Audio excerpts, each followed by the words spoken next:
Bonsoir à toutes et tous.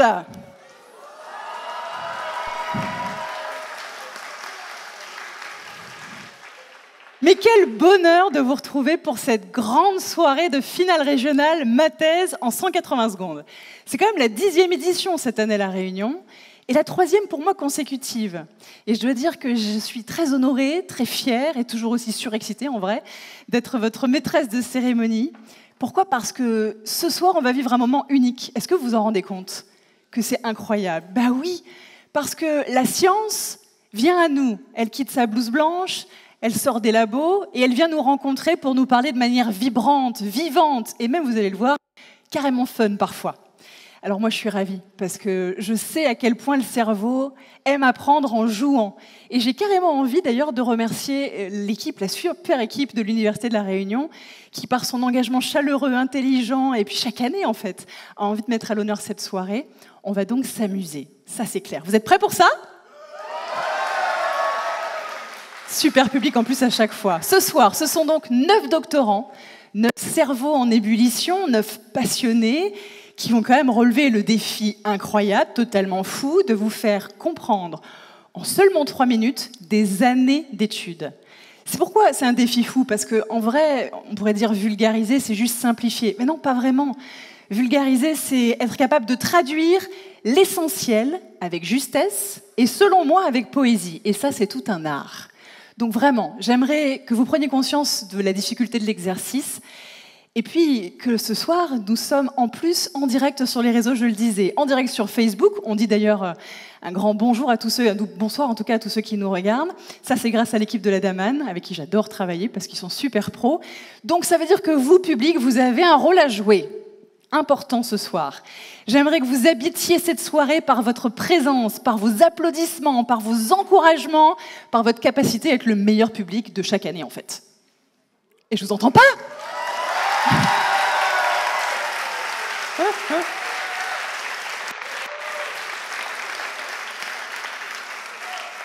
Alors, ils sont dans les coulisses. Je leur ai dit, allez, on respire, on se connecte à la joie de partager ce que vous savez de mieux faire, c'est-à-dire parler de votre sujet au public qui est en place. Vous, pareil. Grande inspiration, grande respiration. On accueille donc nos 9 merveilleux candidats. J'appelle d'abord Damien Smith. David Arzac.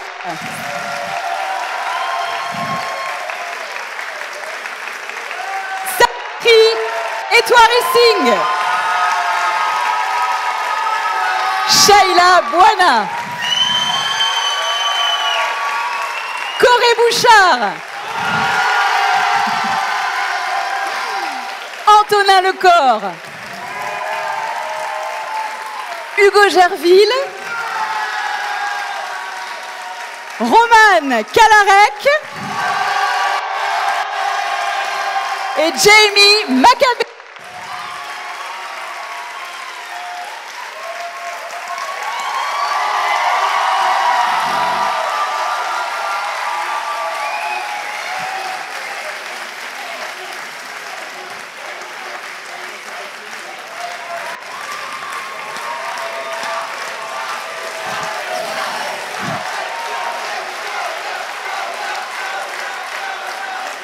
Oh là là.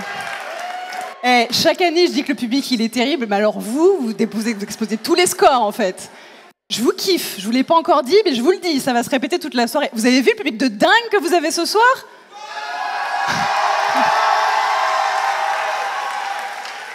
Alors, c'est ça que je vous disais en coulisses. Connectez-vous à la joie de leur parler. Martine Cadet les a entraînés, et super bien entraînés, vous allez voir. Profitez, ce soir, c'est votre plage au soleil, le public. Ça marche? Allez, on vous souhaite bon courage.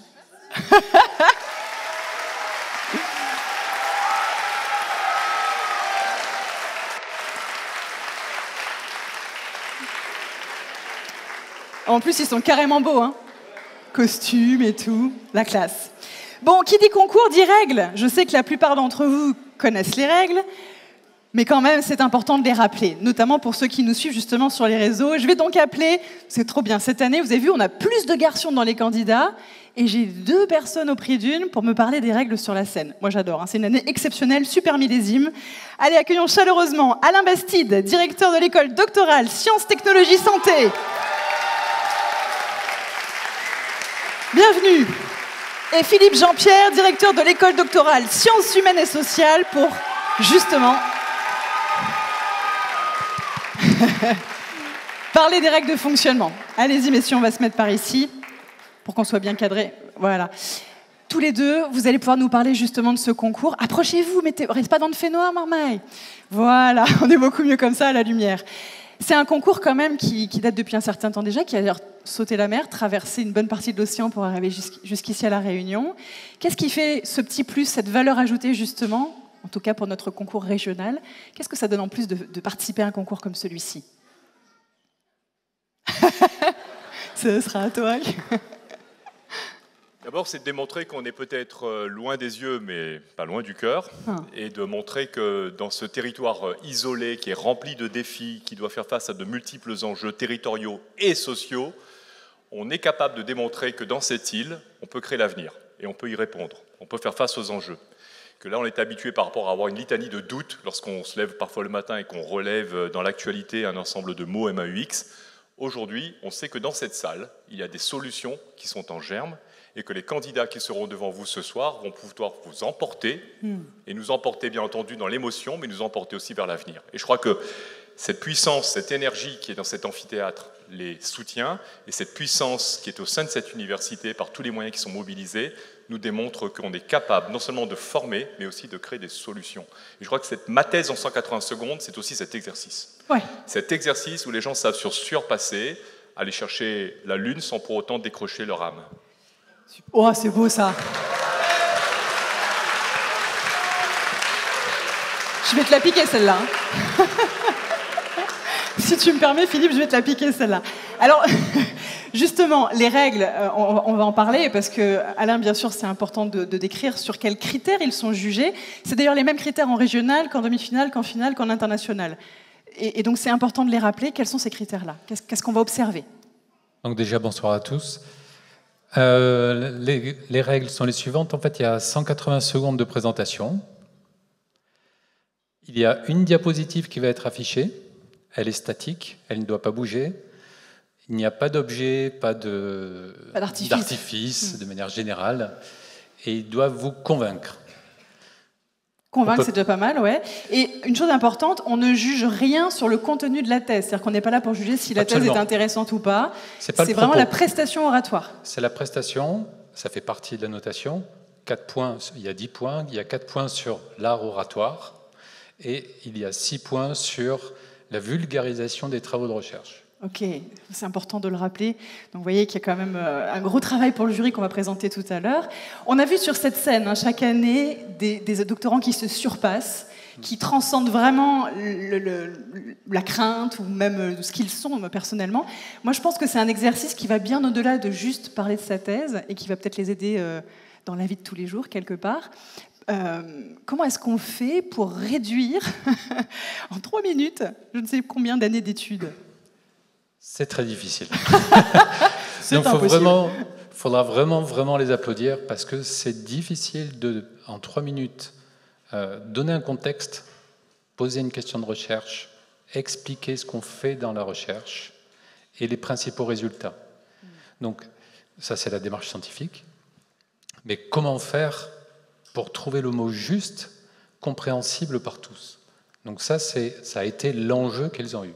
Et en plus, ça leur servira par la suite, notamment le jour où ils voudront, par exemple, pitcher une entreprise innovante devant un jury. où ils devront présenter une conférence à l'international au moment de leur jury de thèse. Justement, Philippe, peut-être... Vas-y. Je voulais juste peut-être compléter en énonçant que l'exercice ou la prestation, et en tout cas ce surpassement qu'ils vont accomplir, ça leur confère un ensemble de compétences qui sont associées aussi à la formation doctorale. Alain l'a dit, la capacité de pouvoir s'exprimer devant vous, ce n'est pas donné à tout le monde, c'est une formation, c'est une transformation, c'est une métamorphose. La nécessité pour eux aussi de faire comprendre le complexe et de le déchiffrer. Le monde qui est devant nous n'est pas simple, les défis qui sont devant nous ne sont pas simples, et leur capacité à aller appréhender la science et la mettre à la portée de la société, faire société. Et puis s'exprimer, convaincre, nous apporter de l'émotion. La science, ce n'est pas quelque chose de froid et de glacial, d'hors sol, c'est quelque chose d'humain, et c'est comme ça aussi que nous pouvons mobiliser les parties prenantes, les collectivités, les gouvernements, les sociétés, pour que cela continue à s'appuyer là où, mesdames, messieurs, l'enjeu de la science est aujourd'hui, comme vous le savez, parfois un peu bousculé dans cette démarche scientifique. Donc il y a un enjeu aussi fort à travers cet événement, c'est de vous convaincre que la science, elle n'a pas toute la vérité, mais elle est aussi créatrice d'une certaine forme de vérité scientifique. Ouais, véritable enjeu donc de créativité, de clarté, mais également d'humanité pour le réduire en 3 mots si on peut. J'essaie de moi aussi de le faire en très peu de mots, voyez-vous. Un dernier conseil peut-être qu'on pourrait donner à nos doctorants de ce soir pour qu'ils réussissent leur prestation. On ne prendrait pas leur place déjà, on est d'accord hein. Même moi. Qu'est-ce qu'on pourrait leur dire? Donnez le meilleur de vous-même. Mettez toute votre énergie dans votre présentation. Et je pense qu'on a un public qui est déjà, je dirais pas acquis à la cause, mais pratiquement acquis à la cause. Super. Soyez authentiques, c'est le message s'ils nous entendent derrière. Merci à tous les deux pour cette clarté dans les explications. On sait maintenant sur quoi ils vont être jugés. Merci.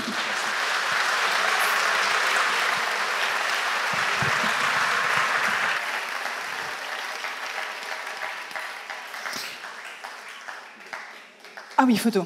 Pardon, il y a ça aussi. J'adore, je suis en photo partout. Ah, au milieu, très bien. Bon, vous avez envie de connaître qui est notre jury? Ah bah, il y a des petits oui là-bas de fans, j'adore, il y a même des banderoles. Allez, nous avons 5 personnes donc qui vont avoir la difficile tâche de effectivement poser une note sur la prestation de notre candidat de ce soir. J'ai l'honneur donc d'appeler d'abord Danny Haussmann, maître de conférence, habilité à diriger des recherches en biologie cellulaire et génétique moléculaire, vice-président du conseil d'administration en charge de la recherche et de la valorisation de l'Université de La Réunion. Ce sera notre jury représentant le monde scientifique.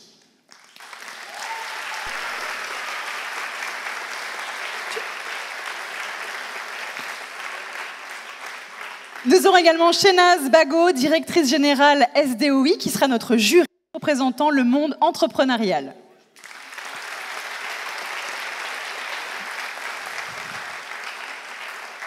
Florence Labache, rédactrice en chef du magazine Territoire, qui sera notre jury représentant les médias.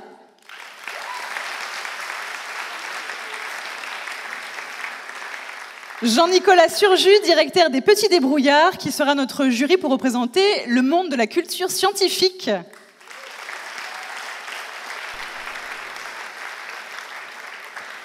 Et puis enfin, Marie-Jo Lotong, directrice des affaires culturelles de La Réunion au ministère de la Culture, qui sera notre jury représentant le monde de la culture.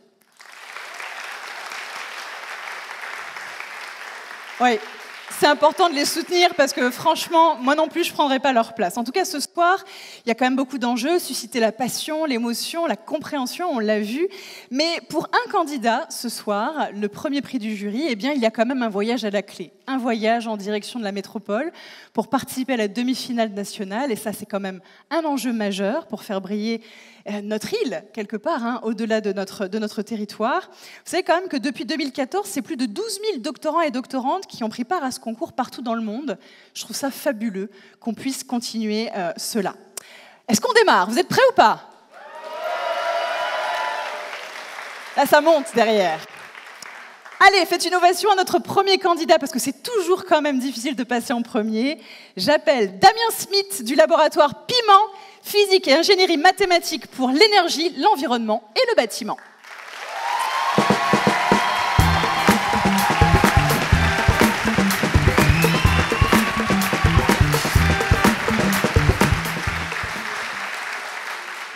La classe.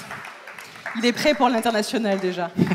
T'as vu comme c'est groovy ce soir? Ouais, c'est pas mal. C'est pas mal, hein? Bon, moi, ce qui va être plus difficile, c'est de lire vos sujets de thèse. Il y a pas mal de pots de banane, vous allez voir. Allons-y. Tu travailles sur la thèse approche de l'intégration des granulats, issus des déchets du BTP dans les bétons à La Réunion. C'est ça. C'est bien cela. On va vérifier ensemble que c'est bien ta diapositive.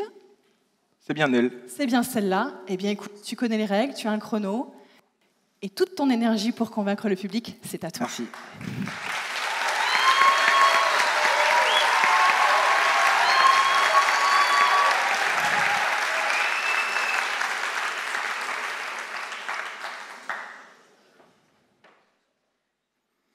Nous ne connaissons jamais la valeur de l'eau tant que le puits n'est pas sec.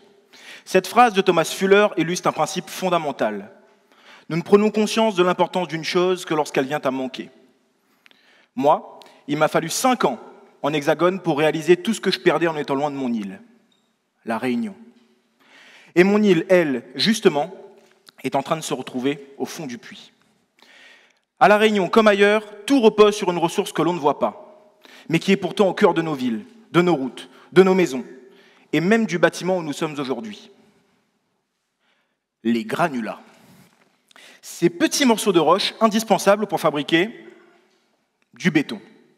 Sans eux, plus de construction, plus d'infrastructures, plus de développement. Le problème, nos carrières. Elles sont en train de s'épuiser. On creuse, on extrait, on consomme, mais on ne renouvelle pas. Alors que faire? On pourrait importer des granulats de l'extérieur. Trop coûteux, trop polluant, et puis les relations internationales en ce moment, c'est pas trop notre truc. On pourrait ralentir la construction. Impossible. On fait déjà face à une crise du logement, et il nous reste une moitié de route à finir quand même. Mais, et si la solution était sous nos yeux? Chaque année, des milliers de tonnes de béton usagé sont jetées après la démolition. Mon objectif, les réintégrer dans la boucle, transformer ces déchets en nouveaux granulats capables de remplacer les granulats naturels. Mais attention, ce n'est pas si simple. Ces granulats issus de la déconstruction sont très différents. De toute façon, ça t'y voit bien. Quand tu regardes un roche avec un bloc béton, c'est pas les mêmes affaires. Les granulats de béton recyclés sont plus anguleux que les granulats naturels. Ils absorbent plus d'eau, et puis ils sont plus sales. Dans un bâtiment, il n'y a pas que du béton. On y retrouve aussi de la ferraille, du bois, du placo, et tout un tas d'autres choses. Et toutes ces différences entre ces granulats issus de la déconstruction et les granulats naturels modifient les propriétés du béton qui en résultent. Mon travail consiste donc avant tout à analyser les propriétés de ces déchets issus de la déconstruction disponibles ici à La Réunion, comprendre leurs propriétés et leurs limites, afin de trouver une façon de les réutiliser. Ensuite, je développe des formulations de béton adaptées, en testant leur résistance sur le court et sur le long terme. Il faut le bâtiment il tient beau dans le temps, et ça malgré le bon cyclone, parce que recycler, oui, mais pas à n'importe quel prix. Et c'est là tout l'enjeu de ma thèse, prouver qu'à La Réunion, nous aussi, nous sommes capables de construire autrement, en valorisant nos propres déchets, sans sacrifier ni la qualité, ni la sécurité. Parce qu'il est urgent d'anticiper, d'innover et de changer nos habitudes. Parce que nous ne devons pas attendre que le puits soit sec pour agir.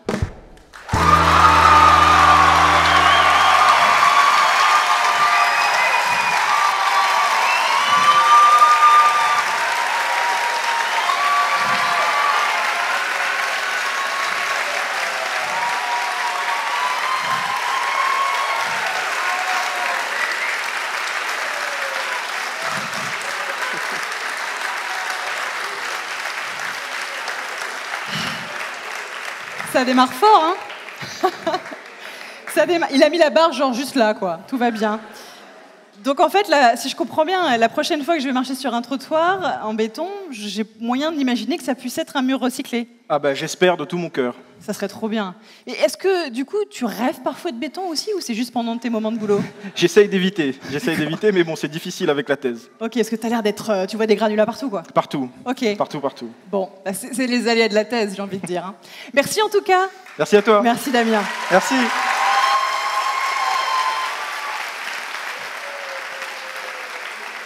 Ah, moi j'aime ça, avoir des gens comme ça, passionnés, passionnants, ça fait tellement du bien. Notre deuxième candidat est aussi un garçon. Il vient du laboratoire PVBMT, peuplement végétaux, bioagresseurs en milieu tropical. Merci d'accueillir David Arzac.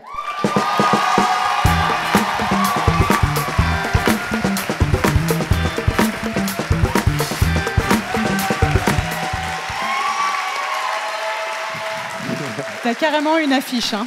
Oui, je vois. T'as carrément une affiche, quoi. Je sais pas ce qu'il y a écrit dessus, mais apparemment on t'aime. C'est une invitation pour l'after, ça, non? Ah, c'est ça, il y a une invitation. Bon, David, le sujet de ta thèse, modulation de l'attraction du parasitoïde de vous voyez, je vous l'avais dit. Tephritidae Phopius arisanus en fonction de l'environnement chimique. C'est ça ou pas? Exactement, c'est ça. Tout va bien. Est-ce que c'est bien ta diapositive? Ouais. Super. C'est bien ma diapositive. Ouais. Allez, 3 minutes pour toi, amuse-toi.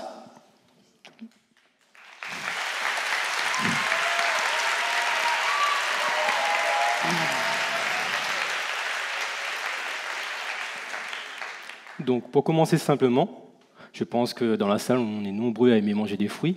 Et on a de la chance, car à La Réunion, on a une grande diversité de fruits tropicaux, entre les différentes variétés de mangue, les litchis, la papaye, etc. Toutefois, cette grande diversité, cette richesse est aujourd'hui menacée par un insecte. Il s'agit d'une mouche des fruits, et plus précisément de l'espèce Bactrocera dorsalis. Alors, l'une des spécificités de cette espèce, c'est qu'elle peut s'attaquer à une large gamme de fruits. Donc elle va y pondre ses œufs. En se développant, ces œufs vont causer des dégâts irréversibles aux fruits. L'impact immédiat que ça aura sur nous, consommateurs, ça va être bien évidemment une hausse des prix d'achat, mais également une baisse de la qualité de ces fruits. Qualité gustative, mais également visuelle. Classiquement, ce qui a été utilisé pour lutter contre ces insectes, ça a été les pesticides, avec les limites que nous connaissons aux pesticides, notamment les limites sanitaires, mais également environnementales.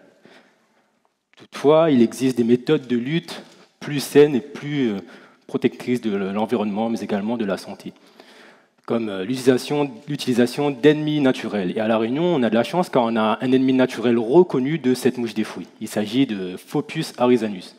Donc c'est une guêpe, je vais tout simplement l'appeler la guêpe pour la suite, pour des raisons de prononciation évidentes.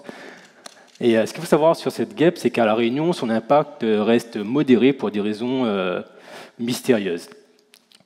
C'est ici que j'interviens. Ce qu'il faut savoir sur les prédateurs de manière générale, c'est qu'ils sont capables de s'attaquer à leur proie, mais pour ce faire, ils vont devoir réussir à localiser cette proie.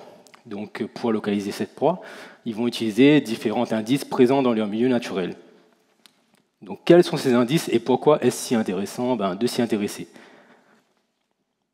Alors, moi j'ai décidé de me focaliser sur les odeurs, donc les indices chimiques que vont utiliser ces prédateurs, donc dans notre cas la guêpe, pour localiser, pour trouver leur proie dans leur environnement.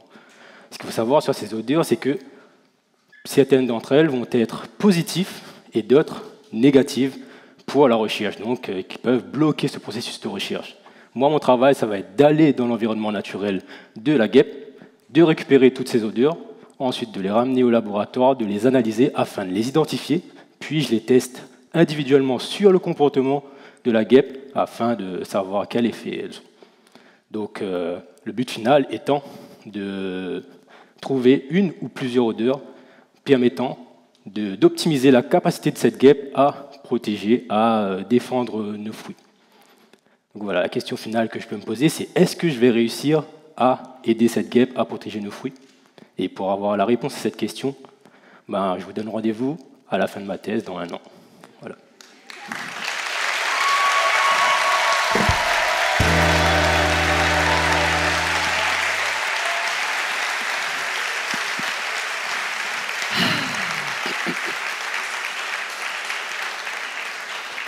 Ça va, David? Ça va. Ça va. Super. Super. C'est trop fini bien maintenant, donc ça va. Très bien. Tu nous as quand même dit qu'il y avait des insectes qui avaient des odeurs préférées, quoi. Oui, c'est vrai, c'est en réalité. C'est pas si évident, mais effectivement, il y a des odeurs. Qui sont plus importantes que d'autres. C'est comme d'autres. pour nous, en fait. Oui, des odeurs attirantes et des odeurs... Et d'ailleurs, si toi, tu étais un parasitoïde, est-ce que tu préférerais l'odeur de la mangue ou l'odeur de ton labo? C'est pas trop, je vais pas dénigrer le labo, donc... C'est une question question un peu... Bon, non, t'as le droit de dire les ça deux. sent très bon. Je préférerais la mangue quand même. Alors tu te dis, je mange la mangue au labo. Je vais pas le dire parce que... Voilà. C'est pas sérieux de dire ça. J'adore. On mange pas des mangues au labo. Bon, en tout cas, merci David pour ta prestation et je te souhaite une belle fin de soirée avec l'ensemble des autres prestations. Merci.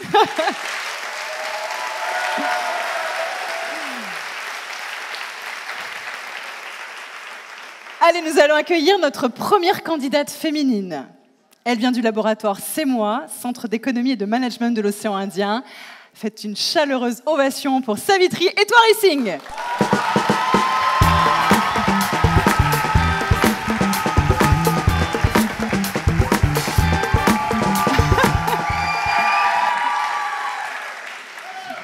On a des jeux d'ombre sympas. Ça va, Savitri ? Un petit peu stressée, mais ça va. Écoute, t'es pas la première, mais t'es la première fille. Exactement. C'est très bien, je trouve que c'est parfait. Ton sujet de thèse, la perception de la valeur par le consommateur selon les différentes modalités de la tarification en tourisme, enjeu de résilience pour les structures touristiques. C'est exact. On vérifie ensemble ta diapo. Ouais, c'est bien toi. Oui, droite, hein. c'est bien celle-ci. Parfait. Je vous propose de l'écouter. 3 minutes pour cela.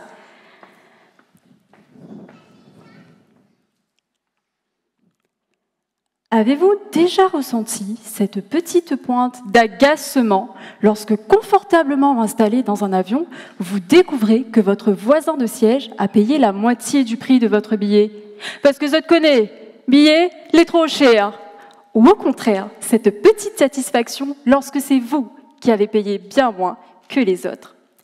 Ces disparités de sensations renvoient à la question de la valeur réelle et à sa perception. Cette situation que vous avez certainement vécue guide précisément mes travaux. Comprendre l'impact de la tarification sur la perception de la valeur en tourisme. Nous achetons souvent en tourisme une expérience avant de l'avoir vécue, percevant une satisfaction. Cette anticipation repose sur ce qu'on appelle la valeur globale, un subtil équilibre entre les bénéfices attendus et les coûts engagés. Toutefois, la réalité du séjour révèle une autre dimension essentielle, la valeur de consommation. Celle-ci repose directement sur l'expérience vécue sur place. C'est précisément là que tout peut basculer. Si l'expérience réelle ne correspond pas à la promesse initiale, l'insatisfaction s'installe immédiatement, fragilisant la confiance et la réputation de toute une destination touristique. Sans parler de la valeur altruiste, ce sentiment pour le voyageur de contribuer à un impact positif. Alors, comment je m'y prends pour explorer en profondeur cette délicate alchimie entre la valeur perçue et les stratégies tarifaires? Grâce à des enquêtes, j'effectue des analyses statistiques pour saisir la subtilité du ressenti des touristes. Puis, forte de ces mesures, je modélise précisément l'impact de ces choix tarifaires sur leur perception. Mon objectif ? Offrir aux professionnels de la destination des leviers d'action concrets pour optimiser leur performance, afin d'améliorer l'expérience vécue par les voyageurs, de renforcer leur satisfaction et de maximiser l'impact positif de leur offre touristique. Et si la perception renforçait l'idée que les choses n'ont pas de prix? La perception. Ça vous semblait quelque chose de banal, mais derrière l'arbre du mot se cache une forêt de précision, d'analyse, d'impact et de mutation. De l'agacement ou de la fierté face aux écarts de prix, il ne s'agit pas que de chiffres. Car en tourisme comme ailleurs, tout est finalement une question de perception.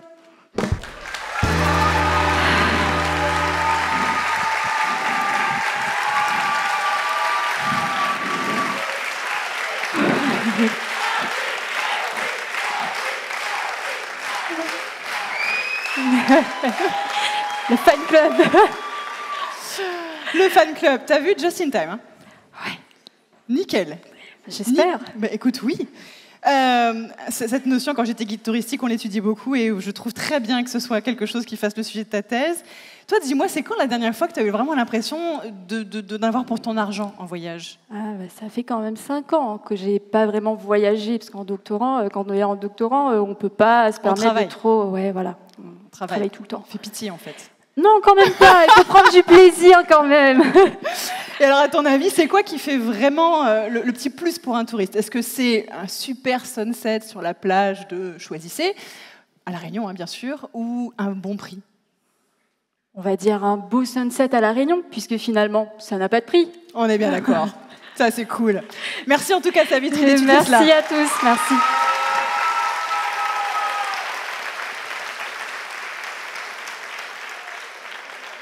Allez, notre 4e candidate est déjà prête à venir vous rencontrer. Elle nous vient du laboratoire d'études pharmaco-immunologiques.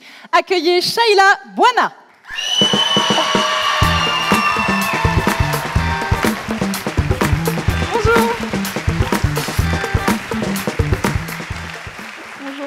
Alors, on a des trompettes dans le jingle et on a un sifflet de flic au bout là-bas de la salle.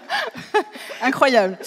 Incroyable. Shaila, bonsoir. Le sujet de ta thèse, c'est recherche et caractérisation de produits naturels et de dérivés semi-synthétiques agissant sur la voie AMPK, impliquée dans le contrôle carcinogène du mélanome cutané. C'est bien cela? C'est bien ça. Super. Voici donc ta diapo. Tu me confirmes? Oui, c'est bien celle-là. C'est parti. 3 minutes top chrono. Saviez-vous qu'un cancer de la peau est diagnostiqué toutes les 2 minutes dans le monde? Imaginez si la solution à ce problème se trouvait de notre côté de l'océan, de plantes que vous connaîtriez sûrement d'ailleurs. Mais chut. Chaque jour, des millions de cellules de notre peau sont exposées aux rayons UV du soleil. Et malheureusement, parfois, celles-ci se transforment en tumeurs. Le mélanome, l'un des cancers de la peau les plus meurtriers, compte 50 000 décès par an. Et ouais, je suis d'accord avec vous, ça fait beaucoup. Et malgré les avancées de la médecine, les traitements actuels restent souvent lourds et remplis d'effets secondaires, comme nausées, vomissements, perte de pilosité. Je sais pas vous, mais moi j'y tiens à mon estomac et à mes cheveux. Et si la solution à ce problème se trouvait dans la biodiversité exceptionnelle de l'île de la Réunion? En effet, il est bien connu que les plantes endémiques présentes sur l'île possèdent des propriétés curatives, que ce soit contre les virus, les bactéries, et pourquoi pas le cancer? Nous nous sommes alors demandé dans mon laboratoire si étudier les molécules présentes dans ces plantes pouvait nous permettre de créer de nouveaux traitements. L'objectif, offrir une alternative plus douce, mais tout aussi efficace, voire meilleure au traitement actuel, tout en préservant nos organes et l'écosystème unique de l'île. Comment, me direz-vous? Eh bien, comme dit Sun Tzu dans l'art de la guerre, connais ton ennemi. Ou c'était peut-être dans Star Wars. Bon, en tout cas, je vais apprendre tout ce qui a à voir avec la cellule cancéreuse. Ses amis, ses amours, tout. Ensuite, imaginons que chaque plante soit une petite usine chimique capable de produire des médicaments. Je vais tester chacun de ces médicaments et voir lequel fonctionne le mieux. Après cela, je vais faire fabriquer des dérivés chimiques, en gros des sosies améliorés, jusqu'à obtenir une super giga méga molécule de la mort qui tue. Bon, je travaille encore sur le nom, mais c'est qu'un détail. Cette molécule exceptionnelle devra non seulement tuer les cellules cancéreuses, mais également aider le système immunitaire. Comment? En levant les barrières construites par les cellules cancéreuses pour empêcher le système immunitaire de défendre le corps. Ces barrières s'appellent le micro-environnement tumoral. Ainsi, les cellules immunitaires pourront elles aussi attaquer les cellules cancéreuses. Bah oui, il faut bien ramener des soldats dans notre armée pour cette guerre contre le cancer. Si nous parvenons à exploiter cette richesse naturelle, non seulement nous pourrions révolutionner le traitement du cancer de la peau, et du cancer en général, mais nous pourrions également protéger un patrimoine naturel unique. Et qui sait, peut-être qu'un jour, une plante de la Réunion pourra sauver des vies à travers le monde. Alors, prêt au combat?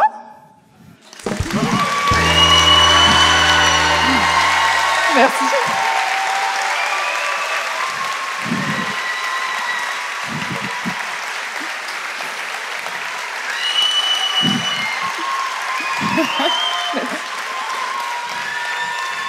Ouais, il fait un petit peu chaud, effectivement. T'as vu comme c'est bien de passer sur scène? Oui.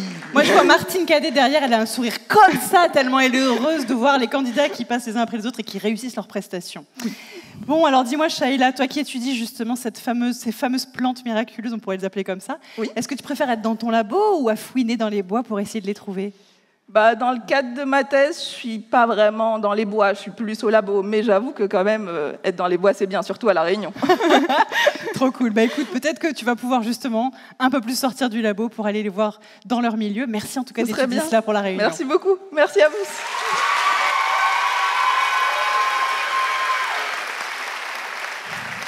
Ah, il y a de la fierté, hein. Il y a de la fierté à voir nos candidats qui passent les uns après les autres avec autant de talent.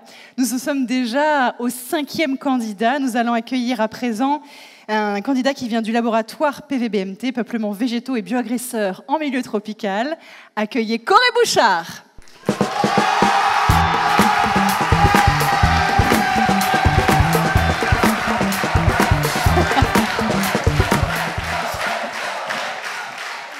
Alors dans la salle, il y a la team girl et la team mâle. On sent qu'il y a du oh. A priori, tu as recruté du monde, Corey. Bon, le sujet de ta thèse, attention les pots de banane, lutte biologique contre Assisia uncatoide. Ouais. C'est ça. Yes. Approche biologique et comportementale de l'étude des auxiliaires et analyse des impacts sur Acacia heterophylla depuis l'introduction du ravageur. On dirait une histoire presque d'un film. Hein. C'est bien ta diapo ? C'est ça. Elle est trop belle. Merci. Trop belle. Bravo d'ailleurs à la personne qui l'a dessinée. Juliette Podat. Génial. Donc, tellement de talent.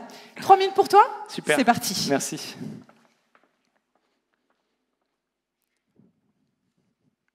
Fermez les yeux. Vous vous baladez dans une forêt des Hauts de la Réunion.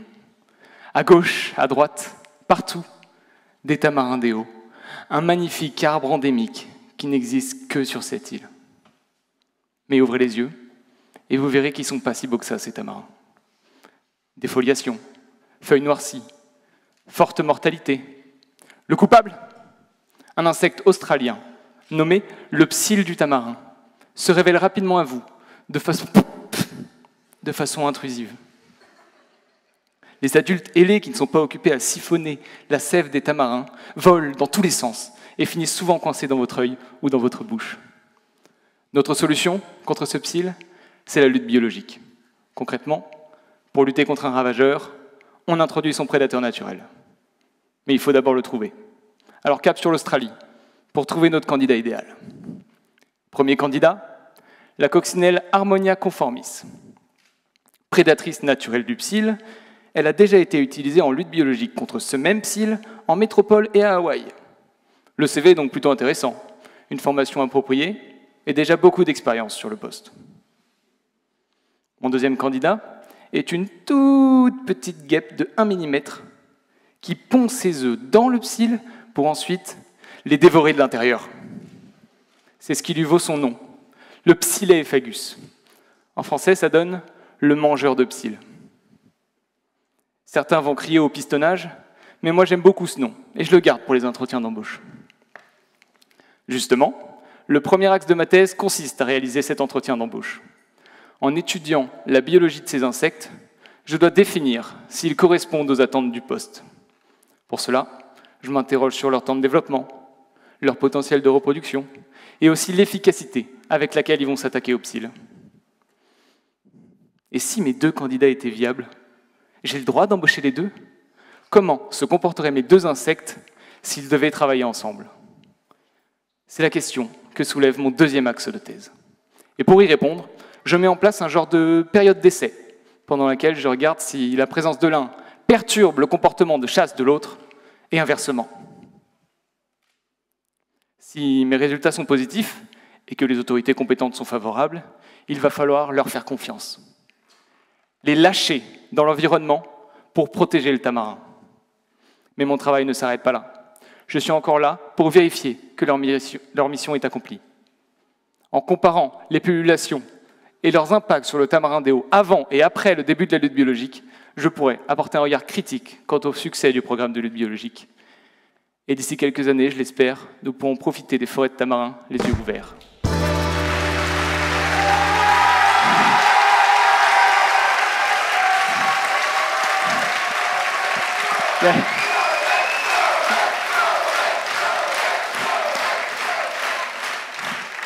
Ah, j'étais chaude, moi, c'était parti, là. Hop, et...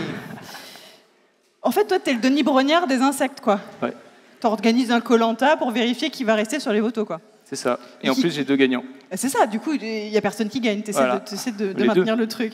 Et alors, du coup, toi qui bosses sur ce ravageur, est-ce que tu regardes un peu comme les tamarins comme tes bébés en danger? Tellement.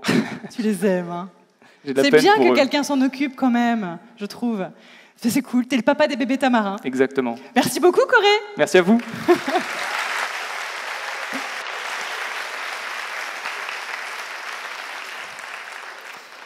Nous en sommes déjà à notre 6e candidat. Vous avez vu comme il faut prendre chaque instant là, Bref, il faut que vous viviez le truc, hein, c'est important. Allez, il nous vient du laboratoire Iris, ingénierie, recherche, intervention, sport, santé, environnement. On fait une ovation à Antonin Lecor.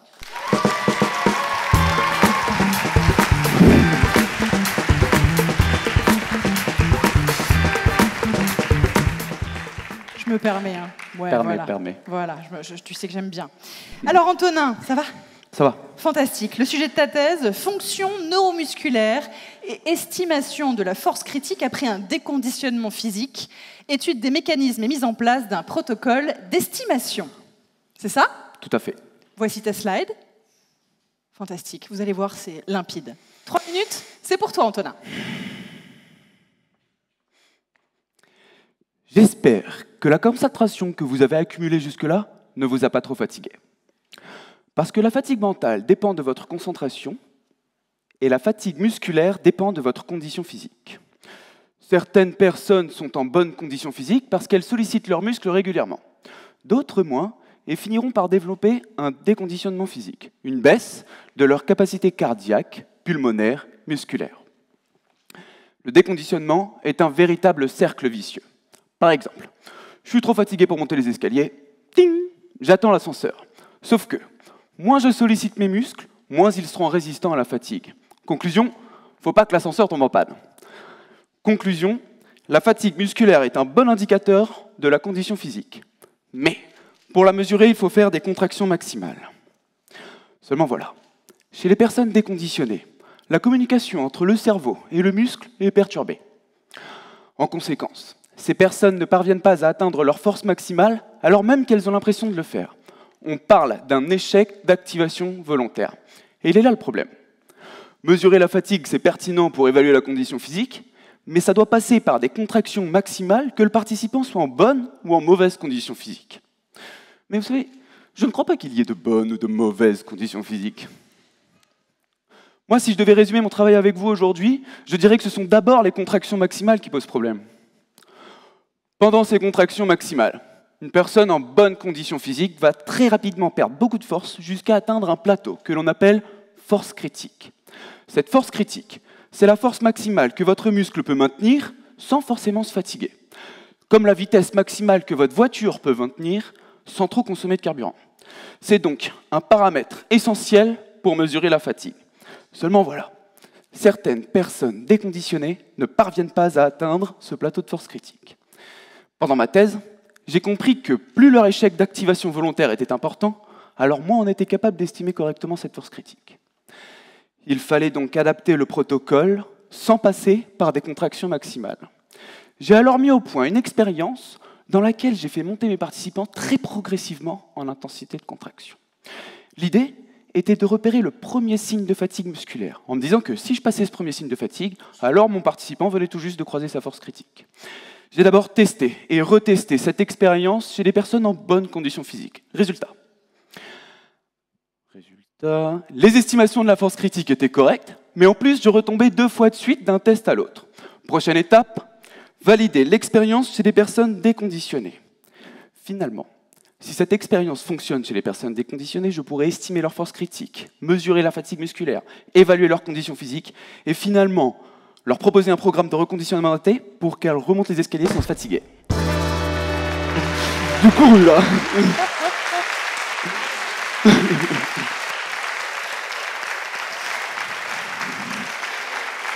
Je l'adore. En fait, tu voulais monter les escaliers à la fin. Ouais, j'ai pédalé à contresens à la fin, là. Non, tu voulais juste monter les escaliers, ça a fonctionné, ça a fonctionné. Bon alors dis-moi, toi qui as bossé sur la force musculaire, t'es plutôt team sieste ou team marathon? Ça dépend si on est dimanche ou pas. Ah, ok, c'est valide. Et si je reste affalé un certain temps sur mon canapé, est-ce que tu es capable de prévoir le moment où il serait quand même judicieux que je me lève? Faut que je travaille encore, mais ça peut être une perspective de recherche. Ça dépend si j'ai de la glace et une bonne série ou pas, en fait. Voilà. Merci en tout cas, Antonin. Merci à toi. Je te souhaite une belle soirée. Bonne soirée tout le monde.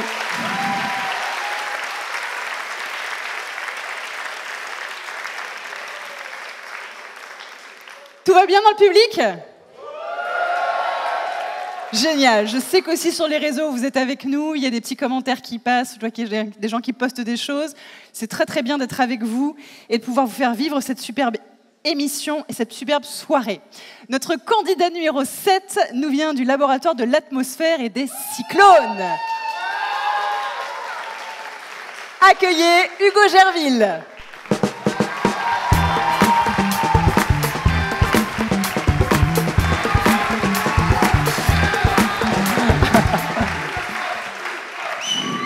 Carrément, alors là, c'est toute la rangée, on est bien.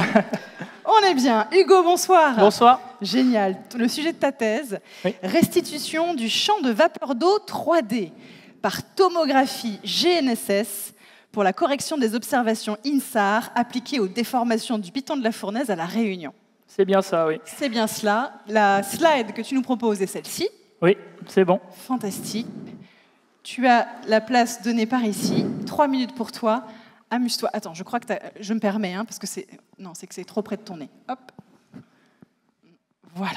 Merci. Ah, non, toujours. Non, c'est bon, ça ira. Descends-le. Quand tu souffles, on l'entend. Voilà.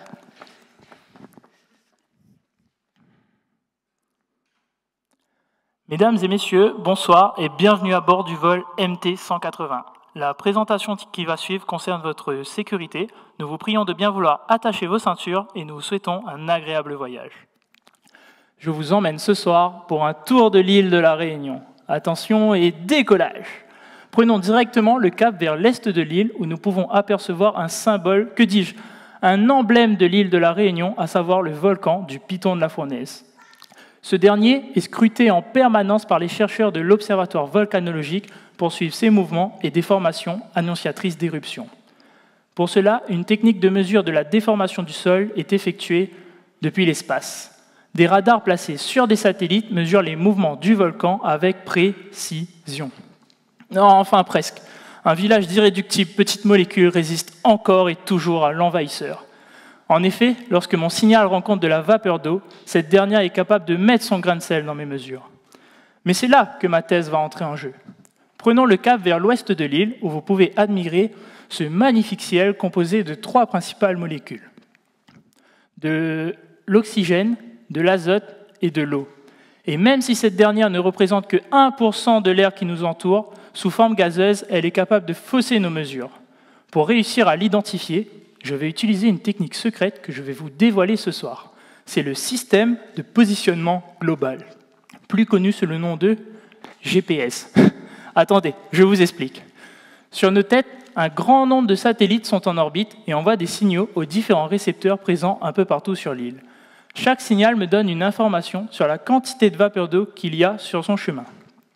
Et avec un logiciel qui utilise la mystérieuse technique de la tomographie GPS, comme en imagerie médicale, je suis capable de découper mon atmosphère en centaines de petits polygones sous la forme de cubes.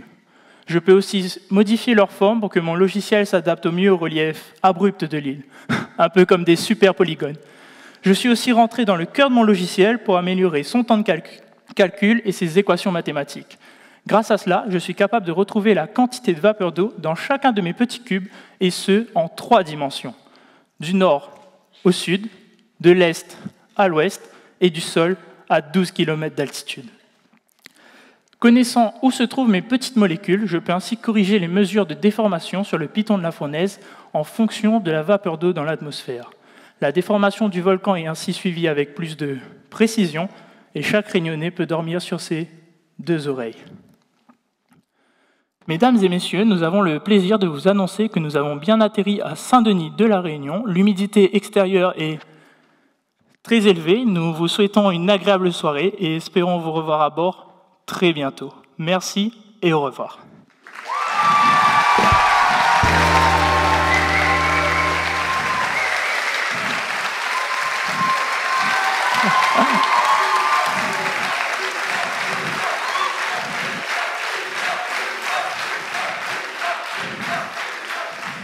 Bah, une autre, il a qu'une thèse, les gars, il va pas vous en faire une autre. Il paraît en plus que c'est toi qui pilotes. Ouais, j'ai les photos, c'est ouais, plutôt pas mal, non? Moi, je propose qu'on fasse un vol collectif, ça vous va? On prend rendez-vous. Et alors, du coup, quand tu regardes... Ça me fera des tours, mais bon. C'est ça, ça fait un peu de monde. Quand tu regardes le volcan, du coup, tu vois quand même le volcan ou tu vois que des trucs en 3D? On voit... mon logiciel me donne le champ de vapeur d'eau en 3 dimensions. Je peux modéliser la vapeur d'eau en longitude, latitude, altitude. Mais quand il est en éruption, du coup, ça doit être galère. Quand il est en éruption, on a plus de vapeur d'eau. Bon, en ce moment, il fait sa sieste. Donc, Okay. on attend pour la prochaine éruption, on verra. Donc, grâce à toi, on sait que le volcan est de bonne humeur en ce moment. Merci de l'étudier, en tout cas, Corée. Merci. Hugo, pardon.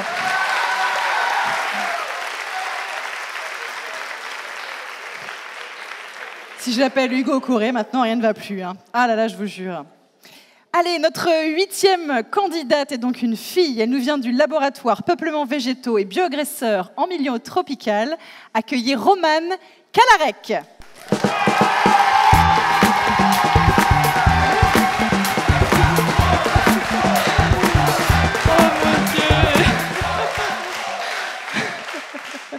Quel public incroyable. Bon, Romane, bonsoir. Bonsoir. J'adore ta tenue.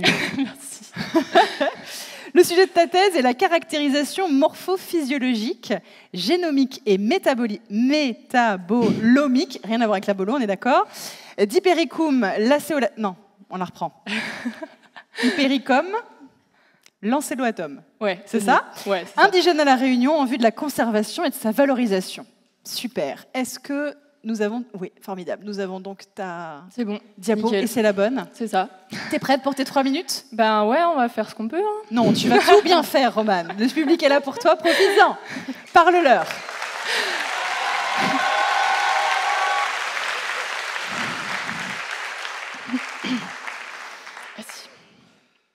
La biodiversité est essentielle à notre bien-être. Elle nous nourrit, nous soigne, purifie l'eau et régularise le climat. Autant dire que sans elle, nous n'irions pas bien loin. Malheureusement, ce trésor de la nature est en péril, à tel point que dans 500 ans, la planète pourrait avoir perdu 75% de ses espèces. Bon, on n'y est pas encore. Mais pour éviter d'en arriver là, nous devons organiser une conservation durable de ce trésor. Et cela passe avant tout par l'acquisition de connaissances sur les espèces à protéger. Dans certaines régions du monde, dont un quart sont des îles tropicales, la situation est déjà critique. En effet, les îles sont particulièrement sensibles aux changements environnementaux et pourtant, elles abritent la partie la plus précieuse du trésor, à savoir les espèces endémiques, qui n'existent nulle part ailleurs. Parmi ces îles, la Réunion, où pousse mon trésor, Hypericum lanceolatum, plus connu sous le nom de fleur jaune. Le fleur jaune. Une espèce insulaire endémique à protéger, et vous allez comprendre pourquoi. Son histoire commence il y a plus de 200 ans, quand Jean-Baptiste de Lamarck, grand naturaliste français, décrit à La Réunion 2 sœurs, qui non seulement attirent une multitude d'insectes et d'oiseaux, mais ont également des vertus médicinales. Ce sont les 2 sous-espèces fleurs jaunes. Et leur présence le long du relief réunionnais pose des questions quant à l'évolution et la capacité d'adaptation de l'espèce.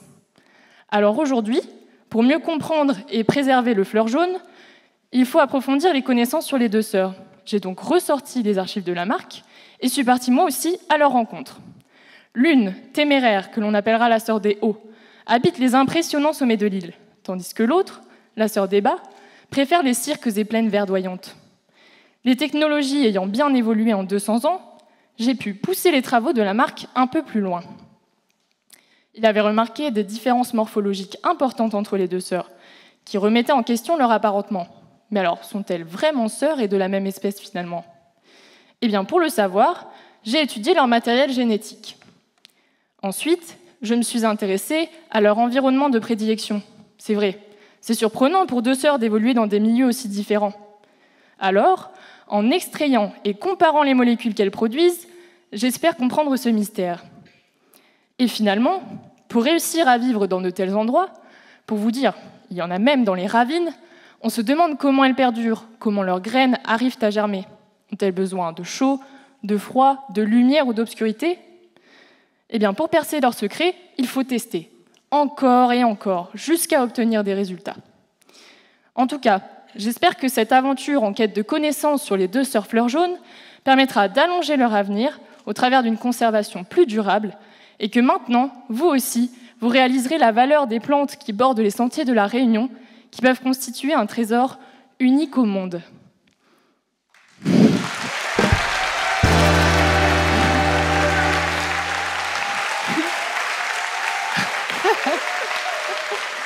Tu vois? Ouais.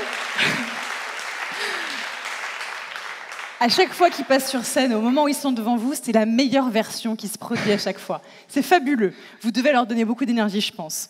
Alors du coup, après toutes ces analyses, toi qui as justement un peu été en contact avec ce fleur jaune, parce que j'ai appris ce soir qu'on disait le fleur jaune, est-ce que tu trouves qu'elle a un super pouvoir, cette plante pays, alors? Elle en a déjà, en fait. Enfin, ouais. C'est pas moi qui lui ai donné. Les plantes médicinales sont très valorisées déjà par les Réunionnais. Et je pense que c'est important de les connaître. Ouais. Et si elle avait un message à nous transmettre, elle qui pousse à La Réunion depuis si longtemps, qu'est-ce qu'elle murmurerait à ceux qui vont l'accueillir? J'imagine qu'elle dirait aidez-moi, enfin protégez-moi ou un truc comme ça. Ouais, aide-moi à t'aider, quoi, presque. En fait. Si tu veux que je continue à te soigner, permets-moi de continuer à pousser, quoi. C'est un peu ça. Exactement. Génial. En tout cas, merci de t'intéresser à cette plante-là. Merci. Belle soirée.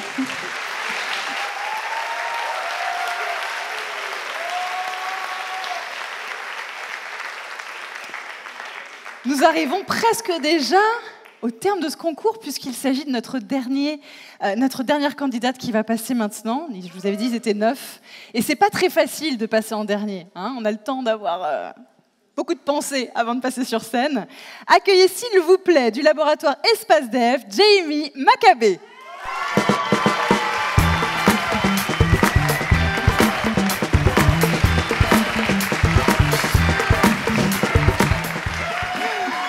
Go, Jamie!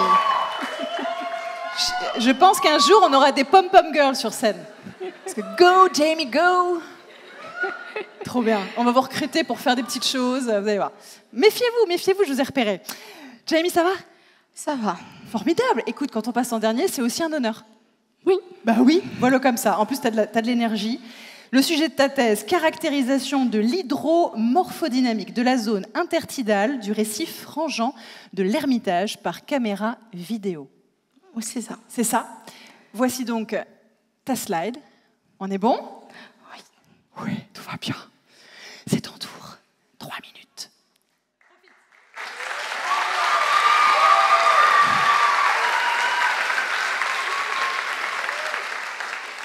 Aujourd'hui, je vais vous parler de ma mère. Enfin, pas ma mère, la mer, l'océan.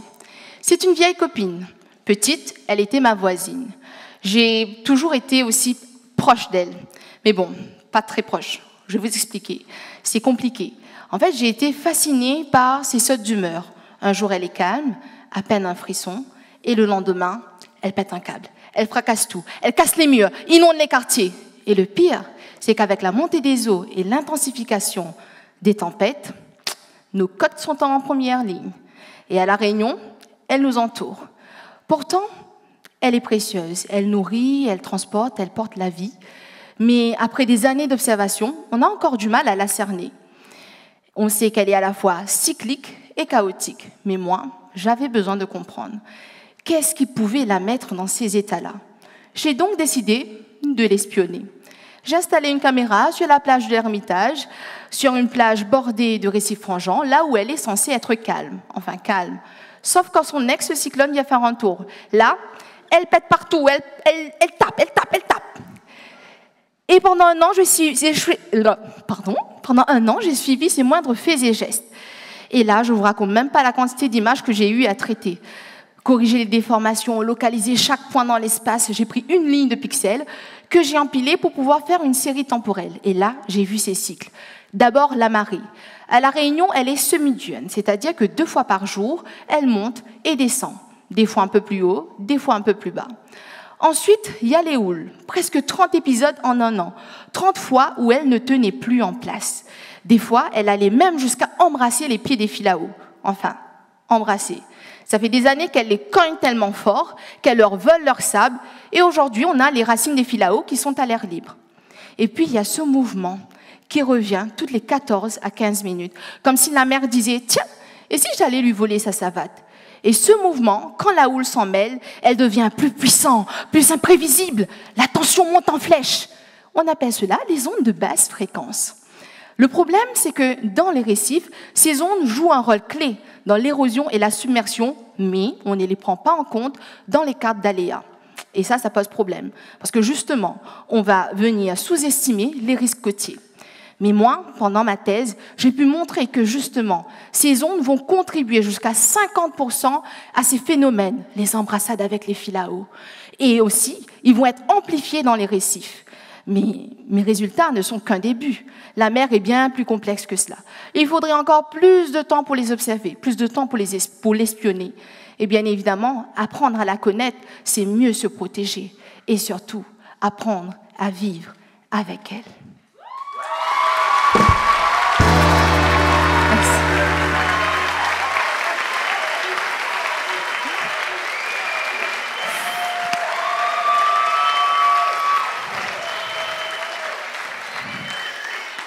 Merveilleux. En fait, la mère est une femme. Hein. Non, je plaisante. C'était une très très mauvaise vanne. Dis-moi, pendant tes études, est-ce que tu as envie de piquer une tête plusieurs fois? Ah, mais moi j'avais le meilleur bureau, hein. La plage de l'Ermitage, parfait. Tu m'étonnes. Et d'ailleurs, moi j'étais surfeuse quand j'étais plus jeune. Est-ce que dans tes études, il y a moyen de décrypter quand la meilleure vague va arriver ou... On n'est qu'au début, mais en effet, si on améliore les modèles, peut-être que... Et qu'on prend en compte les fameuses basses fréquences. Exactement. Bah voilà, on a tout compris finalement. Merci beaucoup, Jamie. Merci à vous.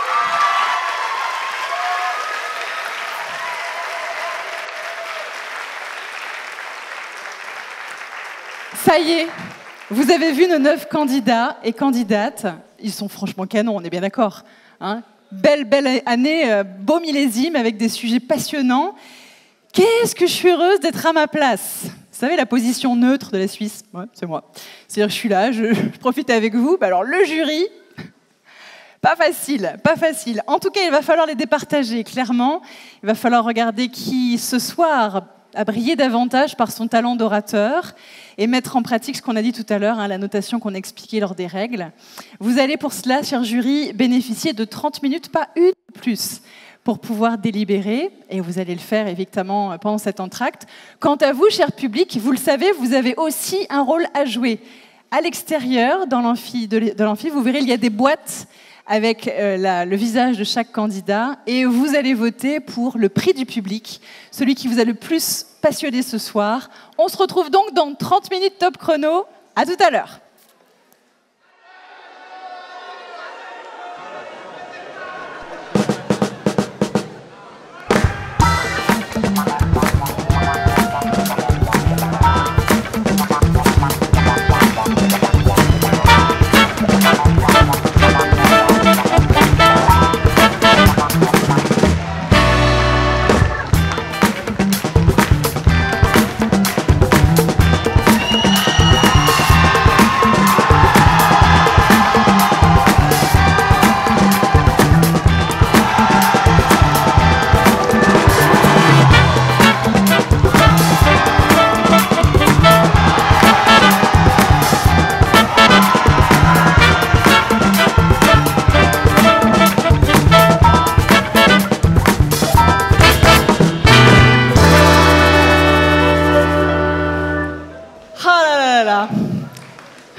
Moi, je dis qu'on devrait faire une formation à l'université pour former des publics comme vous, en fait.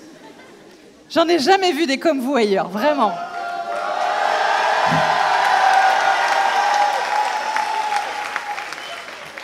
Bah oui, vous êtes présents, vous habitez le moment et ça donne tout son sens à ce genre de soirée. Donc merci d'être qui vous êtes parce que ça me fait du bien au cœur.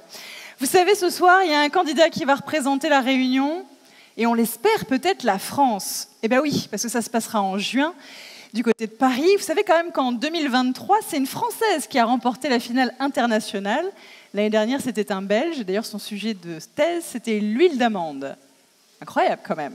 En tout cas, on leur souhaite de porter très très haut nos couleurs, loin, loin, loin, loin, loin. Avant justement qu'on ne puisse déterminer tout cela, puisque le jury va pouvoir nous parler, j'aimerais qu'on accueille chaleureusement, s'il vous plaît, le président de l'université, le professeur Jean-François Waraud, s'il vous plaît.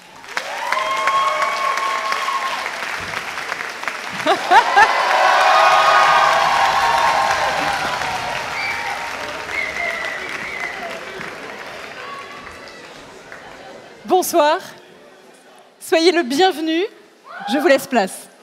Soyez-vous la bienvenue chez nous. Merci. Bon, je constate quand même que nos jeunes chercheurs ont soulevé plus les foules quand même que le président de l'université, mais c'est bien normal.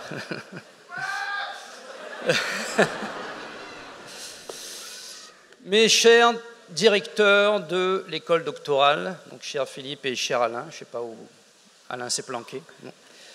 Chères doctorantes et chers doctorants, chers collègues, mesdames et messieurs, ce soir, j'ai une pensée sincère pour celles et ceux qui m'ont précédé à cette tribune et qui, en 3 minutes à peine, ont su captiver, expliquer, convaincre, parfois même émouvoir, rien que ça.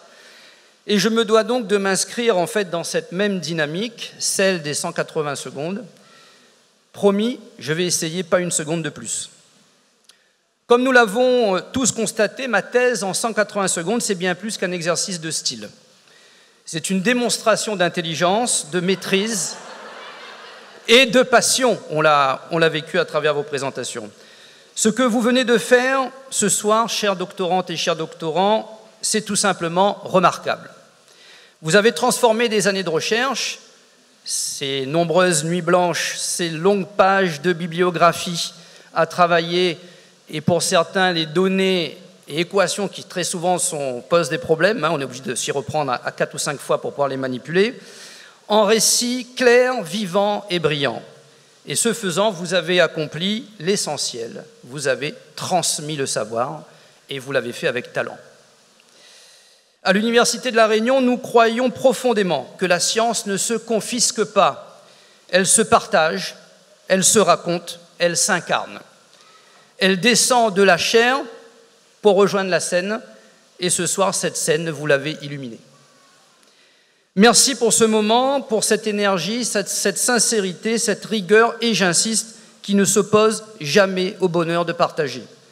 Vous êtes ce soir les ambassadrices et ambassadeurs de ce que la recherche peut offrir de plus beau, de la clarté dans la complexité, de la lumière dans l'incertitude. Bien évidemment, rien de ce que nous avons vécu ce soir n'aurait été possible sans une communauté attentive, engagée autour de nos doctorantes et doctorants. Et donc je tiens chaleureusement à remercier le service de médiation scientifique qui a organisé ce concours aux côtés des écoles doctorales pour leur engagement dans la valorisation de la recherche et la mise en lumière de ces nombreux talents émergents. Alors je dis émergents, mais plus qu'émergents aujourd'hui. Je veux également saluer le travail précieux des directions et des services de notre université mobilisés dans cette organisation. Pour les rappeler très rapidement, la DLR, la DSM, la DAMAN, la DRIVE, et ainsi que la direction de la communication de l'université. Chacune de ces équipes, par son savoir-faire, son implication, sa réactivité, a contribué à la réussite de cette belle soirée. C'est aussi cela notre maison commune, un collectif, toujours à l'œuvre. Et bien sûr, merci aux enseignantes et enseignants-chercheurs, aux encadrants, au soutien parfois discret mais essentiel, au public, dont l'écoute bienveillante reste la plus belle des reconnaissances pour celles et ceux qui ont osé et qui ont eu le courage de monter sur scène ce soir. Encore une fois, mes félicitations les plus chaleureuses à toutes et à tous, et que cette aventure en 180 secondes ne soit pour vous qu'un début, celui d'un dialogue renouvelé entre science et société. Je vous remercie et je vous donne rendez-vous pour la remise des prix qui arrive maintenant. Merci beaucoup.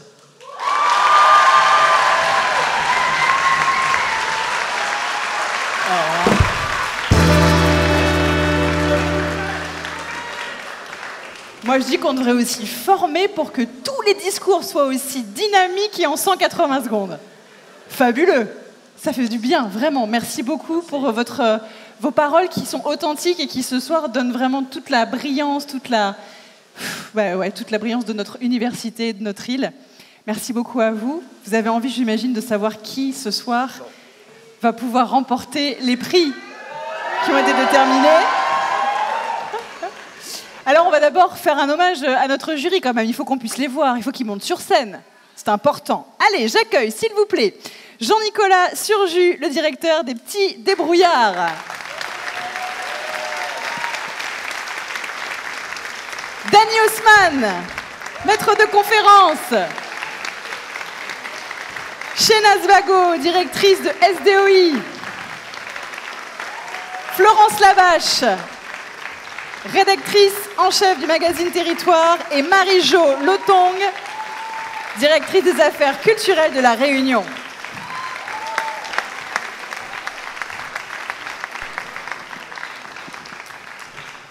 Ah là là, cher jury, quel boulot incroyable. À chaque fois, c'est d'une complexité, d'abord de pouvoir trancher, d'être attentif à tout, de noter les critères, puis ensuite de réussir à départager tout ça. Ce soir, en plus, on a eu des super sujets. Allez-y, approchez-vous, venez. On a eu des super sujets, on a parlé de force, on a parlé de molécules contre le cancer, de lutte biologique, de vapeur d'eau et de volcans, d'écosystèmes, de béton recyclé, d'odeurs qui attirent certains insectes. Enfin, il y a eu quand même des sujets incroyables et des doctorants carrément passionnés. Moi, je les ai trouvés formidables. Qu'est-ce que vous avez envie de leur dire, justement, après cette soirée mémorable? Ouais. Tout d'abord, bonsoir à toutes, bonsoir à tous. Moi, je suis hyper honorée d'être là. J'ai eu un bain de jouvence. Je voudrais juste vous remercier de nous avoir fait vibrer et d'avoir partagé votre engouement, votre enthousiasme. Mais c'était juste génial. Et je reviendrai certainement, je ne serai plus jury pour l'année prochaine, mais je reviendrai certainement vous voir parce que vous m'avez donné un moment de bonheur. Et encore bravo.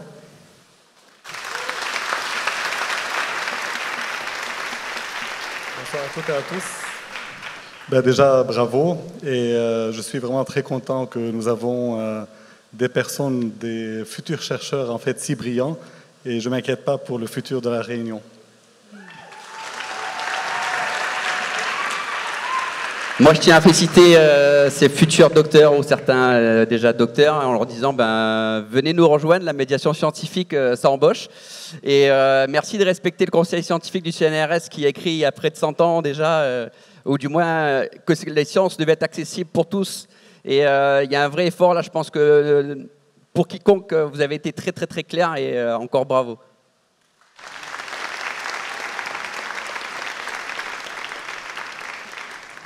Un peu comme mes collègues, je vais vous dire merci, un grand bravo parce que vous avez tenu des discours engageants, vous avez été brillants, vous avez été audacieux, courageux. Franchement, je salue vraiment votre courage et votre audace. C'est pas facile là d'être devant le public et sur scène. On a pris vraiment beaucoup d'émotions et vous avez rendu ça très vivant. Vous avez été excellents.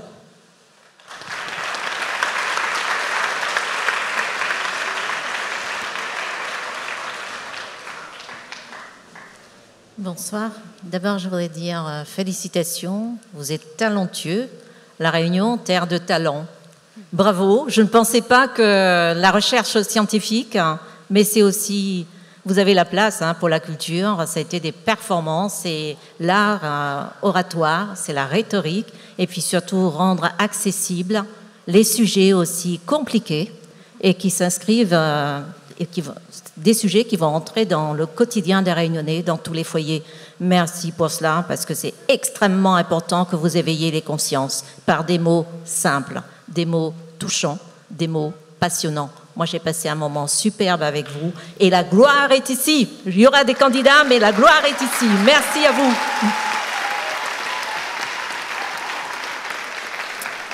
Clairement. Est-ce que vous avez eu des difficultés à départager? Est-ce que c'était tendu? Est-ce que vous étiez tous d'accord? Vous vous êtes battus en coulisses? Comment ça s'est passé? Je ne sais pas si on a le droit de dire la vérité, en fait. Je sais pas. Il y a eu un peu de débat, oui. Mais pas pour le premier. Vous n'étiez pas tous d'accord? Alors, le premier s'est détaché très très vite. Ok. Vraiment, il n'y a pas eu il a fait l'unanimité. C'est pour l'autre. Par contre, il y a eu un petit peu de débat, mais c'est normal parce que le niveau était incroyable. J'avoue. Ok, bah, très bien. En tout cas, vous êtes mis d'accord. Totalement. Et tout le monde est ok sur... Il y a des mécontents. Ah Il y a des mécontents, je sais, mais après, oui. on a dû voter en fait pour, la deuxième place. C'est le principe, vous mettre d'accord et collaborer. Merci en tout cas pour le travail que vous avez fait ce soir. On va prendre une photo peut-être du jury tout entier avant de les laisser redescendre et de ne garder qu'un seul d'entre eux.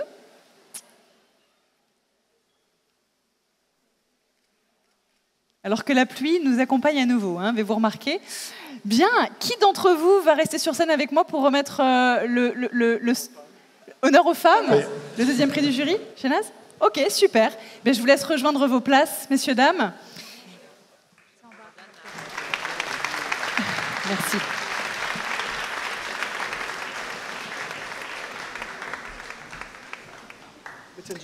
Vous allez donc avoir cette tâche importante que de remettre le deuxième prix du jury. On va le faire maintenant, avec une enveloppe et un trophée à remettre à Shehnaz pour pouvoir effectivement annoncer cela. Pas facile cette tâche-là. Merci parce qu'on aimerait donner à tout le monde. Je sais, merci de l'avoir accepté. En tout cas, vraiment rappelez-vous que quelle que soit la réponse, vous avez déjà gagné le fait d'être là et d'avoir parlé de votre sujet. On va s'avancer un petit peu. Je vais peut-être poser ça. Je vais le prendre. Comme ça, on le voit bien. Alors, on y va? Bon, on y va. Hein. On y va. Franchement, ça a été pas facile. Hein. Je dois le reconnaître. Public, roulement de tambour avec les pieds, s'il vous plaît. Yip, yip, yip.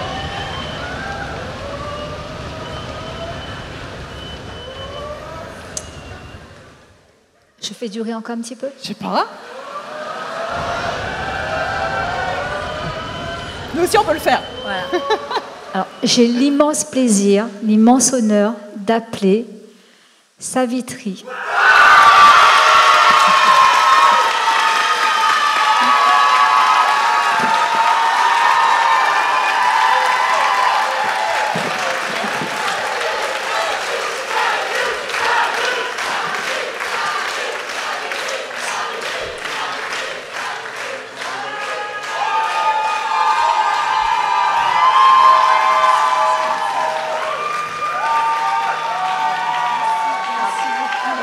Bravo.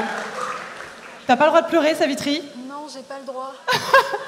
Il y a le maquillage, il faut que ça tienne larme comme ça.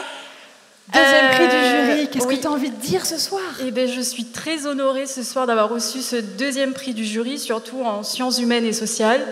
J'adresse mes premiers remerciements au jury, mon directeur de thèse, au public et bien évidemment une mention spéciale à Monsieur Hermé qui était l'une des premières personnes qui m'a encouragée à faire ce concours. Donc merci à cet entourage familial, amical et merci à tous. Merci.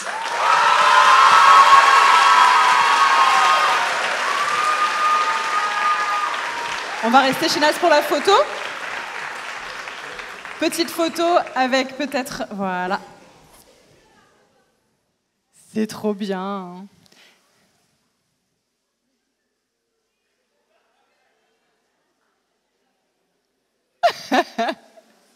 Bravo, Savitri, bravo. Merci.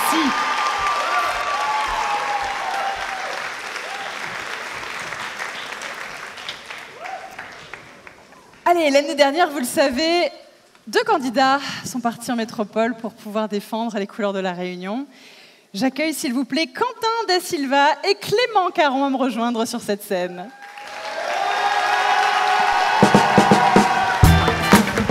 Avec une petite choré, les garçons. Pas de choré, alors, ce soir. Vous auriez pu faire une petite choré pour me rejoindre. Ben ouais, je sais bien. On va vous donner 2 micros. C'était déjà génial l'année dernière d'avoir 2 garçons sélectionnés qui repartaient pour la métropole. Deuxième prix et premier prix du jury. Qu'est-ce que vous avez vécu tous les deux comme expérience du côté de la métropole, justement, en demi-finale en tout cas? Déjà, c'était assez incroyable parce que ça allait super vite. On s'attendait pas, moi en tout cas, je m'y attendais pas du tout à être sélectionnés et on s'est retrouvés en quelques jours à prendre l'avion pour Paris et c'était surréaliste quoi. On n'avait pas anticipé quoi. Ouais, c'est ça, et c'est aussi le fait d'être pris de court comme ça qui nous fait vivre des expériences aussi belles. Et après, surtout une belle aventure humaine, on a rencontré plein de personnes, on a vécu beaucoup de choses sur Paris en très peu de temps, et ça c'était beau. Ouais. Donc le mot ce serait intense. Ouais, c'est pas mal intense. Ouais. Comme Lille, quoi. Ouais, effectivement. C'est exactement ça. Est-ce que l'expérience vous a paru, alors enrichissante j'imagine évidemment, mais est-ce qu'il y a eu des difficultés que vous pourriez justement débugger là ce soir pour que le candidat qui va partir puisse passer au-delà de certains écueils? Peut-être ce qui est un petit peu compliqué quand forcément quand on va un petit peu plus loin, on voit que, moi en tout cas, et même nous deux, je pense, on était assez impressionnés par le niveau. On regarde les autres, on se dit, waouh, mais ils sont tous trop forts, ils ont un pitch qui est millimétré. Il faut pas se laisser impressionner. Si vous êtes là-bas, c'est pas par hasard. Il faut pas avoir ce syndrome de l'imposteur. Et par exemple, Quentin, il n'avait pas du tout à rougir de sa prestation. C'était au top, quoi. Et Quentin, justement, tu as peut-être un bon conseil à donner au candidat qui partira? Ouais, bon, après cette année, c'est un peu différent de l'année dernière où nous, ça s'enchaînait directement. C'était le jeudi, nous, la finale régionale, et on partait le lundi, je crois. Là, je crois que vous avez quand même 2 mois d'attente entre le moment de cette finale régionale et pour partir en national. Donc, moi, je pense un conseil, ça serait de arrêter avec votre pitch pendant un bon bout de temps et de revenir un peu plus tard parce que ça va vous donner de nouvelles idées pour pouvoir l'étoffer encore plus et nous faire kiffer mieux, quoi. Merveilleux conseil, ça, hein?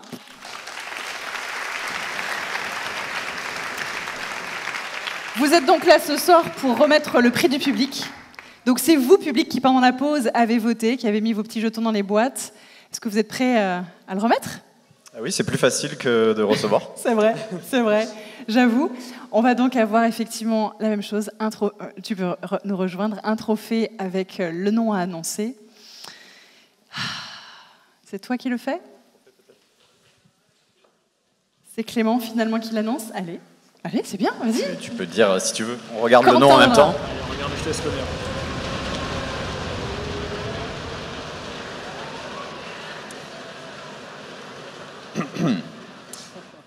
Et je suis très heureux d'annoncer que le prix du public, du coup, est décerné à Damien Smith.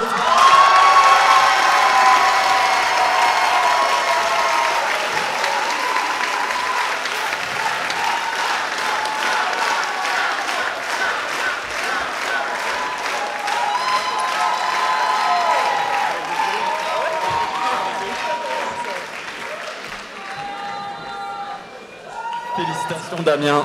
Merci. Bravo Damien, bravo. Attends, il est dans le bon sens. Merci beaucoup. C'est ton public. C'est eux qui ont voté pour toi, c'est eux qui t'ont donné cette chance de pouvoir être là sur scène avec ce prix particulier. Qu'est-ce que tu as envie de leur dire? Merci infiniment. Merci à tous ceux qui sont venus me soutenir et tous ceux qui ont voté pour moi pour cette compétition. Je suis vraiment très honoré. Et je voudrais remercier ma famille, ma directrice de thèse, Laetitia Adélard. Je voudrais aussi remercier toute l'équipe, Martine, Silver, Christelle, toute l'équipe qui nous a aidés à préparer. Merci à toi également. Et je suis très touché et très honoré. Merci beaucoup.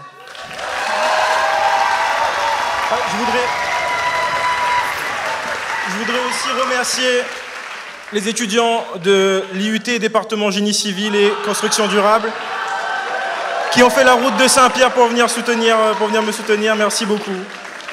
Bon, tu promets que celui-ci, tu vas pas le mettre dans tes agrégats de béton? Tu le gardes? Je vais essayer. Super. Merci en tout cas, Damien. Merci beaucoup. Merci à tous les deux.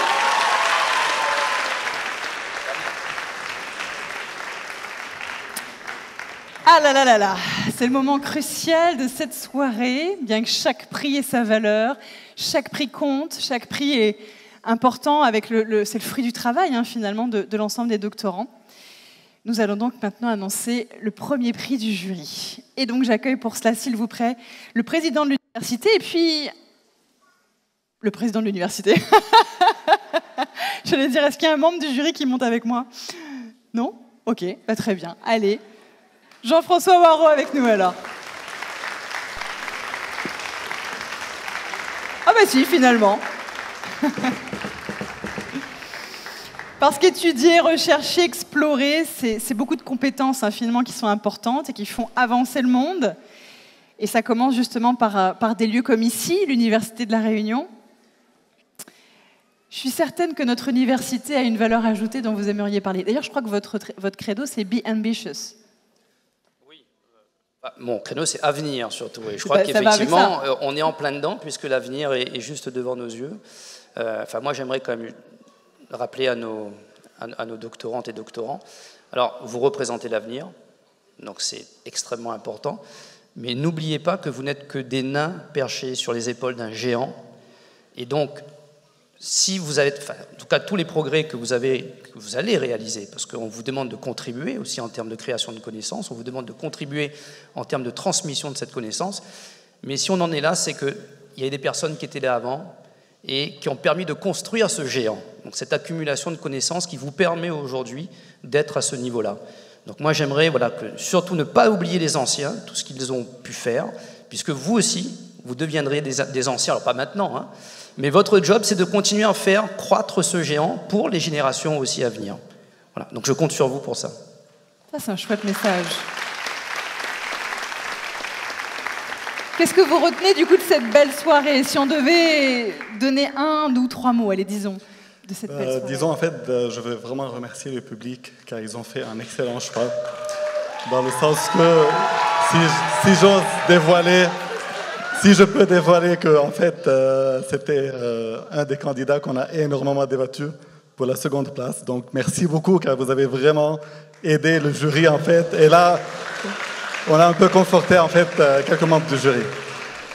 Et en plus en fait de l'avenir que en fait Jean-François a mentionné, j'aimerais bien dire qu'en fait la recherche c'est vraiment sans frontières. Et on a vu aujourd'hui sciences humaines et sociales, sciences et technologies, on est capable de discuter ensemble. Et la multidisciplinarité et la pluridisciplinarité doit être vraiment un objectif dans nos recherches. Voilà. Formidable. On va donc annoncer ce premier prix du jury ce soir avec toujours le trophée et le nom. Roulement de tambour, s'il vous plaît, c'est important.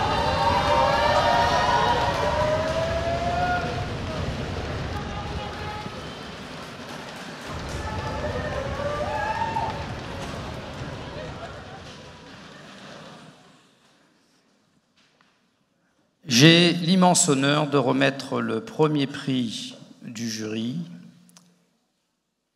à notre jeune chercheur Corée Bouchard.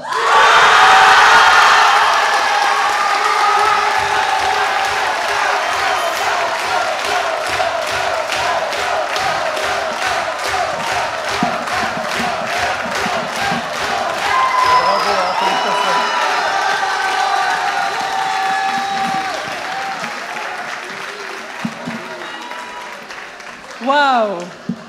Corée, ça vaut le coup d'en prendre dans le nez, certains de ces... Dans les yeux ou dans la bouche.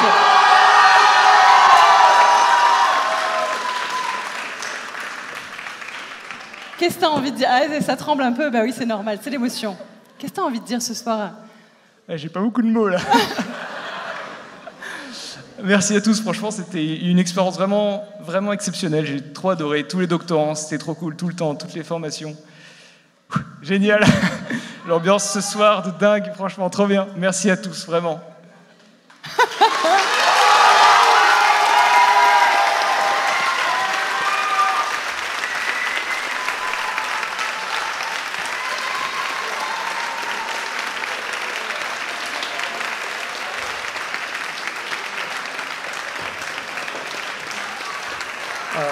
À l'unanimité, Unanimité.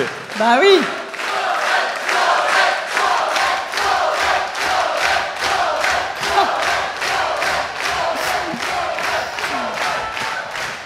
Honoré, tu vas prendre l'avion au mois de juin pour aller défendre la Réunion en demi-finale.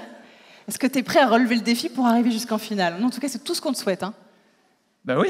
Bah oui. Tu vas pas gâcher tout ça. Exactement. Là, tu as toute l'équipe avec toi. C'est comme si tu prenais l'avion avec tout le monde, là. Hein. Ils sont derrière toi. Hein. Sans le Tamara. Sans le Tamara, absolument. On le garde ici. Est-ce que vous avez encore un petit mot à donner avant qu'on ne clôture cette formidable soirée? Oui, ben juste peut-être un petit mot de clôture, justement. Donc, remercier encore toutes celles et ceux qui ont permis de transformer cette manifestation scientifique en un véritable succès pour l'établissement, pour le territoire, et j'espère bientôt pour la nation, puisque tu vas représenter dignement la Réunion dans ce concours national. Merci à toutes les équipes qui ont permis justement d'organiser cette manifestation. Alors, je ne vais pas reciter tout le monde, mais je pense que voilà, je l'ai fait un peu tout à l'heure. Et donc moi, je félicite encore tous les doctorants, tous les doctorantes et les doctorants, et bien évidemment en particulier alors, les lauréats, et celui qui aura la lourde charge de défendre les couleurs de l'Université de La Réunion au national. Donc Corée, on compte sur toi, mais je pense que vu la prestation de ce soir, je pense qu'il n'y a pas beaucoup de doute sur ta prestation au national dans 2 mois. Donc merci et à bientôt pour d'autres événements de ce type. Merci.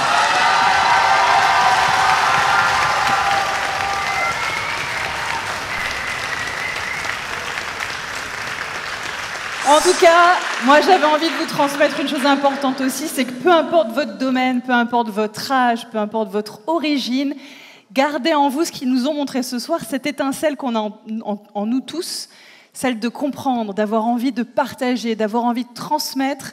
Merci de rester curieux et vivant, parce que c'est ça qui fait qu'on sème des graines d'idées partout dans le monde, et que je crois, en tout cas, ce monde ira bien mieux. Merci pour votre présence ce soir fabuleuse, et j'espère à l'année prochaine. Le lauréat voudrait dire un mot. Voilà. Ils sont revenus, c'est bon là. J'ai quelques mots qui sont revenus. Merci franchement à tout le labo. Ils sont là au milieu, levez-vous. Et tous ceux qui n'ont pas pu venir, parce qu'ils ont poussé depuis dans le labo directement, ils ont tous poussé, on a fait des révisions tous ensemble.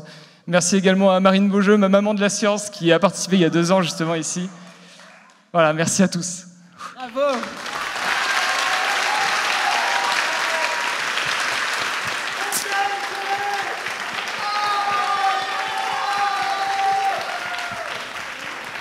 Belle soirée.